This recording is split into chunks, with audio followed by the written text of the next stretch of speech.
여러분, 안녕하십니까? 2026년 새해가 밝았습니다만, 오늘은 여러분께 매우 무거운 이야기를 전해드려야 할 것 같습니다. 지난 2024년, 대한민국 자영업 역사에 전례 없는 충격적인 기록이 하나 더 추가됐습니다. 무엇인지 아십니까? 바로 연간 폐업자 수가 사상 처음으로 100만 명을 돌파한 겁니다. 정확히는 100만 8,282명이었습니다. 여러분, 이게 얼마나 무서운 숫자인지 아십니까? 1995년 관련 통계를 집계하기 시작한 이래로 처음 있는 일입니다. 매일 2,760명이 폐업 신고를 했다는 뜻입니다. 시간당 115명, 1분에 2명꼴로 가게 문을 닫았다는 겁니다. 그런데 더 큰 문제는 2025년입니다. 상황이 나아졌을까요? 아닙니다. 더 악화되고 있습니다. 2024년 1월과 2월, 단 2달 동안 자영업자 수가 20만 명이나 급감했습니다. 이건 1997년 IMF 외환위기 때보다 심각한 수준입니다. 당시에는 590만 명이었는데 2024년에는 550만 명 수준으로 떨어졌습니다. 글로벌 금융위기였던 2008년 600만 명, 2009년 574만 명보다도 낮은 겁니다. 그리고 2025년 내내 이 하락세가 계속됐습니다. 그런데 왜 하필 지금일까요? 코로나는 이미 끝났고 경제가 회복된다고 했는데 왜 자영업자들은 더 힘들어하는 걸까요? 오늘 이 시간 제가 명확하게 분석해드리겠습니다. 우선 미국 사례부터 살펴보겠습니다. 미국은 어땠을까요? 미국은 2020년 코로나 팬데믹 당시 전체 소규모 사업체의 약 32%가 일시적으로 문을 닫았습니다. 하지만 2021년부터 빠르게 회복했습니다. 왜 그랬을까요? 첫째, 정부의 강력한 지원이 있었습니다. 미국은 급여 보호 프로그램이라는 걸 만들어서 소상공인들에게 직접 자금을 지원했습니다. 총 7,980억 달러, 우리 돈으로 약 1,000조 원이 넘는 돈을 쏟아부었습니다. 대출이 아닙니다. 조건을 충족하면 갚지 않아도 되는 지원금이었습니다. 둘째, 소비가 빠르게 회복됐습니다. 미국은 2021년 소매 판매가 전년 대비 19.6% 급증했습니다. 사람들이 다시 소비를 시작한 겁니다. 그런데 한국은 어떻습니까? 2022년 2분기부터 2025년 1분기까지 무려 12개 분기 연속 소매 판매가 마이너스를 기록했습니다. 3년 내내 소비가 줄어들고 있다는 겁니다. 셋째, 미국은 디지털 전환이 빨랐습니다. 배달 플랫폼, 온라인 주문 시스템을 빠르게 도입해서 비대면 시대에 적응했습니다. 반면 한국의 자영업자들은 배달 플랫폼 수수료가 너무 높아서 배달을 하면 할수록 손해를 보는 구조에 갇혔습니다. 그럼 이 폐업 현상, 어떤 메커니즘으로 작동하는 걸까요? 세 가지 핵심 요인이 있습니다.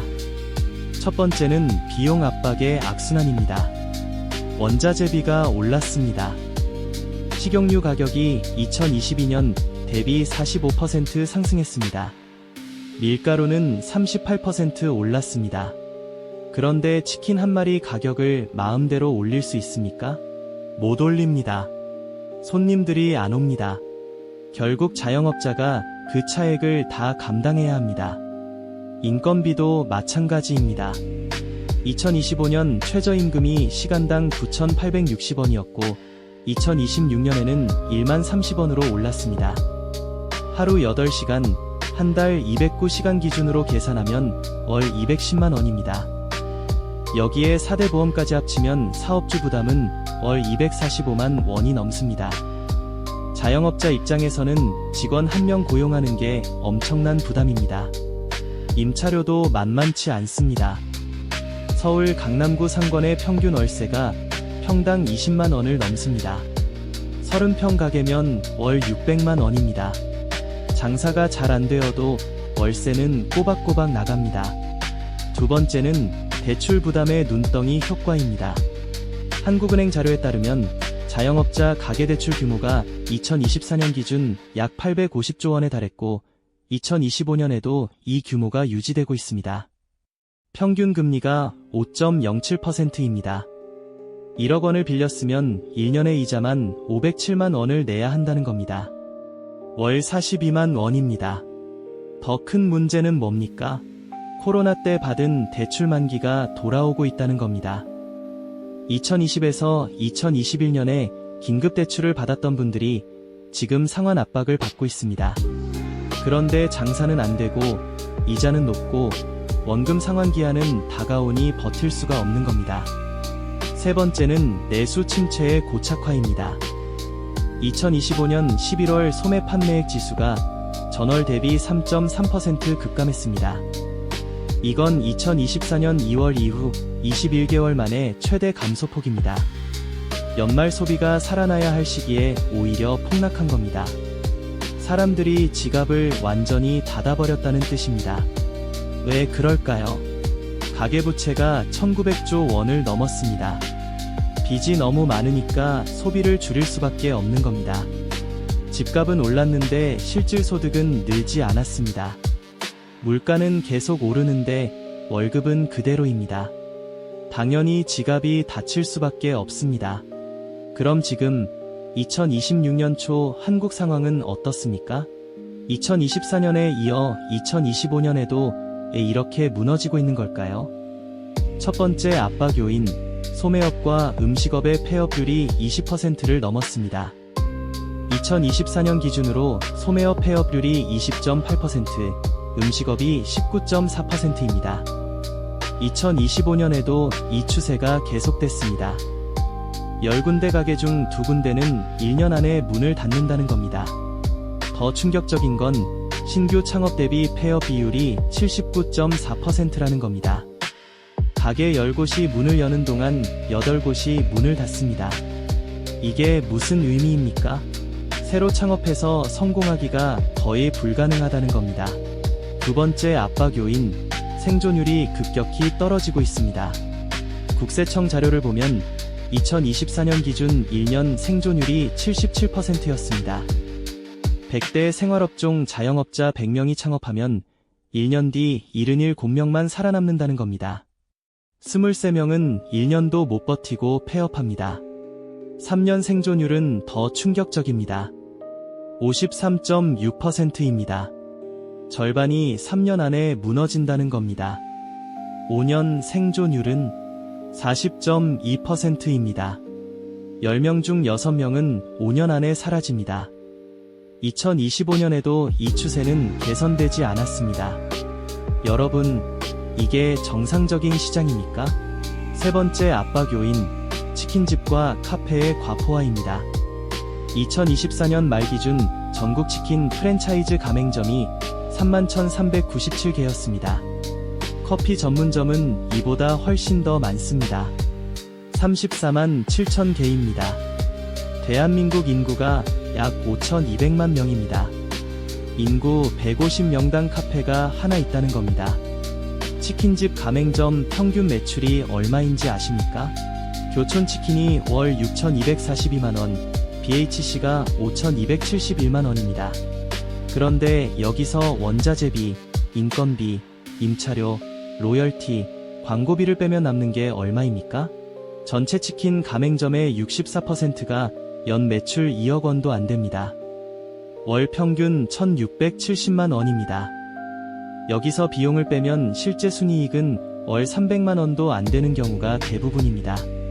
카페는 더 심각합니다. 이디야 커피 창업 비용이 부담금 1억 2,900만 원, 인테리어 4,180만 원입니다. 총 1억 7천만 원이 넘습니다. 여기에 보증금과 권리금을 더하면 2억 원을 훌쩍 넘습니다. 그런데 월 평균 매출이 2천만 원입니다. 순이익은 300만 원 남짓입니다. 2억 원을 투자해서 월 300만 원 벌자고 하루 14시간씩 일하는 겁니다. 네 번째 압박 요인, 건설업과 부동산 위기입니다. 2025년 건설 투자가 전년 대비 9% 감소했습니다. 건설업 취업자가 18개월 연속 감소하고 있습니다. 2025년 10월 기준 194만 명으로 전년 동월 대비 6% 줄었습니다. 부동산 PF, 프로젝트 파이낸싱, 대출 연체율이 4.39%입니다. 100억 원어치 대출 중 4억 3,900만 원이 연체 상태라는 겁니다. 건설 경기가 무너지면 어떻게 됩니까? 건설, 일용직 노동자들의 소득이 줄어듭니다. 이분들이 동네 식당과 편의점의 주요 고객인데 이 소비가 사라지는 겁니다. 그럼 이 위기, 구체적으로 어떤 리스크가 있습니까? 첫 번째 리스크, 중산층의 몰락입니다. 자영업으로 중산층 생활을 유지하던 분들이 무너지고 있습니다. 퇴직금 2억 원으로 치킨집을 차렸는데 3년 안에 망하면 어떻게 됩니까? 퇴직금은 날아가고 대출은 남고 60대에 다시 구직시장에 나가야 합니다. 하지만 60대를 고용할 곳이 어디 있습니까? 두 번째 리스크, 가계부채 폭탄입니다. 자영업자 대출이 850조 원입니다. 이 중 상당 부분이 부실 채권으로 전환될 위험이 있습니다. 폐업한 자영업자들이 대출을 갚지 못하면 어떻게 됩니까? 은행의 건전성이 악화됩니다. 금융 시스템 전체가 흔들립니다. 세 번째 리스크, 도미노 폐업입니다. 치킨집 주인이 폐업하면 그 가게에 닭고기를 납품하던 업체도 타격을 받습니다. 그 업체가 어려워지면 또 다른 업체에 영향을 줍니다. 한 가게의 폐업이 연쇄적으로 5군데, 10군데 폐업으로 이어지는 겁니다. 국회 예산정책처는 경기는 내수와 수출이 동반부진한 복합불황형 경기 수축의 가능성이 높아지고 있다고 진단했습니다. 복합불황입니다. 내수도 죽고 수출도 불확실하고 건설도 무너지고 있습니다. 그럼 이제 가장 중요한 질문입니다. 2025년에 이어 지금도 계속 몰락하고 있는 업종은 구체적으로 어디입니까? 첫 번째, 소매업입니다. 2024년 폐업자가 29만 9,642명이었습니다. 전체 폐업자의 29.7%를 차지했습니다. 폐업률이 16.78%였고 2025년에도 이 상황은 계속됐습니다. 왜 그럴까요? 온라인 쇼핑 때문입니다. 네이버, 쿠팡, 11번가에서 더 싸게 살 수 있는데 누가 동네 가게에서 삽니까? 두 번째, 음식점업입니다. 폐업률 15.82%입니다. 음식점 100곳 중 16곳이 1년 안에 문을 닫습니다. 배달앱 수수료가 평균 9.8%입니다. 치킨 한 마리 2만 원을 팔면 1,960원을 수수료로 냅니다. 여기에 배달비 지원까지 하면 순이익이 거의 남지 않습니다. 세 번째, 카페입니다. 2024년 1분기 기준 커피 전문점이 743개 감소했습니다. 창업보다 폐업이 더 많다는 겁니다. 편의점도 455개 줄었습니다. 생활 밀착형 업종들이 무너지고 있습니다. 네 번째, 건설업입니다. 2024년 건설업 폐업자가 49,584명입니다. 폐업률 4.9%입니다. 건설 수주가 감소하고 공사비는 오르고 PF는 막히고 있습니다. 중소건설사들이 줄줄이 무너지고 있습니다. 다섯 번째, 부동산업입니다. 폐업 비중이 11.1%입니다. 거래량이 줄어들면서 부동산 중개업소들이 문을 닫고 있습니다. 지방에서는 한 달에 매물 하나 못 파는 중개업소가 부지기수입니다. 여섯 번째, 도매 및 상품 중개업입니다. 폐업 비중 7.1%입니다. 소매가 죽으니까 도매도 같이 죽는 겁니다. 물건을 팔 곳이 없으니 중간 유통업자들도 버틸 수가 없습니다. 일곱 번째, 숙박업입니다. 코로나 이후 관광 수요가 회복됐다고 하는데 실제로는 대형 호텔만 잘 됩니다. 동네 모텔과 소형 펜션들은 적자에 허덕이고 있습니다. 여덟 번째, 미용실입니다. 생존율은 높은 편이지만 1인 미용실이 너무 많아서 경쟁이 치열합니다. 손님 한 명 잡으려고 가격 경쟁을 하다 보니 수익성이 계속 떨어집니다. 아홉 번째, 노래방과 PC방입니다. 젊은 층이 줄어들고 스마트폰 게임이 발달하면서 PC방 수요가 급감했습니다. 노래방도 마찬가지입니다. 홈 노래방 기기가 발달하면서 굳이 나가서 노래할 필요가 없어졌습니다. 10번째, 학원업입니다. 출산율이 0.72명입니다. 학생 수가 계속 줄어듭니다. 동네 학원들이 학생 모집에 실패해서 문을 닫고 있습니다. 그럼 이제 생존 전략을 말씀드리겠습니다. 지금 이 시점에서 어떻게 해야 할까요? 첫 번째 전략, 절대 무리한 창업을 하지 마십시오. 특히 퇴직금으로 자영업을 시작하려는 분들, 정말 신중하게 결정하십시오. 통계가 명확합니다. 5년 생존율 40%입니다. 10명 중 6명은 실패합니다. 여러분이 그 40%에 들어갈 자신이 있습니까?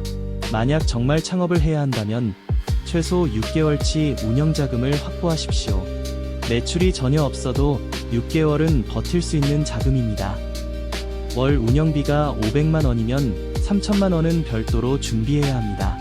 두 번째 전략, 이미 사업을 하고 계신 분들은 비용 구조를 재점검하십시오. 원자재비를 줄일 방법을 찾으십시오. 공동구매나 직거래를 통해 중간 유통 마진을 줄이십시오. 인건비를 절감하려면 자동화를 고려하십시오. 키오스크 도입, 주문 앱 활용 등으로 직원 수를 줄일 수 있습니다. 임차료 협상도 중요합니다. 건물주와 솔직하게 대화하십시오. 장사가 안 되어서 월세를 못 내겠다. 10에서 20% 깎아주면 계속 장사하겠다고 말하십시오. 건물주 입장에서도 공실보다는 월세를 조금 깎아주더라도 세입자를 유지하는 게 낫습니다. 세 번째 전략, 대출 구조 조정을 적극적으로 활용하십시오.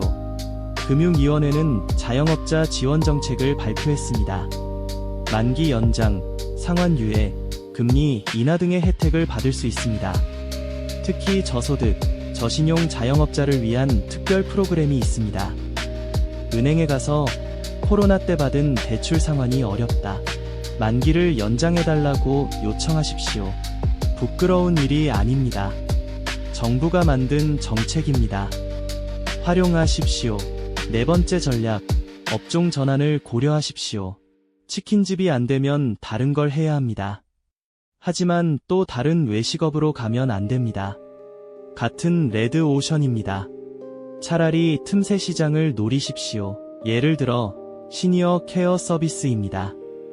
고령화 사회로 가면서 노인 돌봄 수요가 폭발적으로 증가하고 있습니다. 방문 요양, 건강관리, 식사 배달 등 시니어를 대상으로 한 서비스업이 성장하고 있습니다. 다섯 번째 전략, 디지털 역량을 키우십시오. SNS 마케팅, 온라인 주문 시스템, 배달 플랫폼 활용 능력이 필수입니다. 네이버 플레이스, 인스타그램, 유튜브를 활용해서 고객을 끌어모으십시오. 요즘 손님들은 네이버 리뷰를 보고 가게를 선택합니다. 긍정적인 리뷰를 많이 쌓으십시오. 여섯 번째 전략, 정부 지원 사업을 적극 활용하십시오. 소상공인진흥공단에서 경영 컨설팅, 교육 프로그램, 자금 지원 등을 제공합니다. 무료 교육도 많습니다. 세무, 마케팅, 온라인 판매 등 필요한 지식을 배우십시오. 일곱 번째 전략, 동종업계와 연대하십시오. 혼자서는 살아남기 어렵습니다. 같은 업종 사업자들과 공동구매, 공동 마케팅을 하십시오. 힘을 합쳐야 살아남습니다. 여덟 번째 전략, 건강을 챙기십시오. 자영업자의 최대 적은 과로와 스트레스입니다. 하루 14시간씩 일하다가 쓰러지면 모든 게 끝입니다. 적절한 휴식을 취하십시오. 건강을 잃으면 사업도 잃습니다. 아홉 번째 전략, 최악의 경우를 대비하십시오. 폐업 시점을 미리 정해두십시오. 3개월 연속 적자면 접는다. 대출이 5천만 원 넘어가면 그만둔다. 같은 명확한 기준을 세우십시오. 질질 끌다가 빚만 늘리지 마십시오. 10번째 전략, 재취업 준비를 병행하십시오. 자영업이 안 되면 다시 직장으로 돌아가는 것도 방법입니다. 50에서 60대도 고용하는 곳이 있습니다. 경비, 청소, 택배, 배달 등 다양한 일자리가 있습니다. 자존심 버리고 다시 시작하는 것도 용기입니다. 여러분, 지금 우리는 매우 어려운 시기를 지나고 있습니다. 2024년 100만 명 폐업, 2025년 지속된 침체, 그리고 2026년 새해를 맞이한 지금도 상황은 녹록지 않습니다. 하지만 위기는 언제나 기회와 함께 옵니다. 지금 이 순간에도 성공하는 자영업자들이 있습니다. 그들은 무엇이 다릅니까? 첫째, 냉정한 현실 인식입니다. 감정이 아닌 숫자로 판단합니다. 둘째, 빠른 의사결정입니다. 안 되면 바로 접고 다른 길을 찾습니다. 셋째, 끊임없는 학습입니다. 새로운 트렌드를 배우고 적용합니다. 여러분도 하실 수 있습니다. 하지만 맹목적인 희망이 아닌 정확한 정보와 냉철한 판단으로 결정하십시오. 제가 오늘 드린 정보가 여러분의 선택에 도움이 되기를 바랍니다. 2026년 한 해 대한민국 경제가 조금이나마 나아지기를, 그리고 여러분 모두가 건강하고 안정된 삶을 사시기를 진심으로 기원합니다. 지금까지 경제 분석이었습니다. 다음에 또 만나 뵙겠습니다. 감사합니다.